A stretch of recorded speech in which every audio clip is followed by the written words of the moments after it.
আসসালামু আলাইকুম। জি বলেন। আপনি জানেন বাংলাদেশে আদমশুমারি শুরু হয়েছে, তো আপনার পরিবারের সদস্য সংখ্যা কয়জন সেটা আমরা গণনা করতে এসেছি। জি বলেন। জি, আপনার নামটা? দিনমজুর। না, মানে আপনার পেশা না, আপনার নাম। আমার নামই দিনমজুর। আপনি কি বিবাহিত? জি। কয় বছর হচ্ছে বিয়ে করেছেন? 1 বছর। আপনার কি বাচ্চা আছে? জি 2 জন।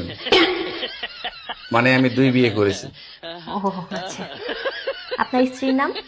ছোট জন না বড় জন? বড়জন? কেয়ামত। কিয়ামত। আর ছোটজন? তুফান।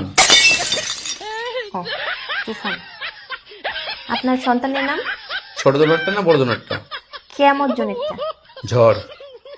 ঝড়। আর তুফানেরটা? সিডর। সিডর। জি, আপনার মূল্যবান সময় দেওয়ার জন্য আপনাকে ধন্যবাদ। আর লাগবে না? না না না, আর কিছু লাগবে না। আর কিছু লাগলে নিয়ে যান। না না, তাহলে ভিতরে এসে চা খেয়ে যান।